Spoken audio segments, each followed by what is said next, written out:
Guys, no, napakaganda ng lugar nila dito, guys. Libreng sa mga bata ba. So ngayon, school days pa man kaya walang mga tao dito. Sabado, Linggo, yan, maraming tao dito. Hindi pa lang masyadong madami yung tao.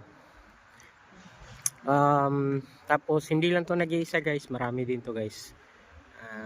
Maraming mga playground dito tulad nito. So their government invest so much for their kids, no? Sana sa atin ganito din, no? Meron ding mga ganito na mga park, no, para sa mga kabataan. Yeah. No? So parang kung sa Cebu pa to, parang SMC side lang ba, oh?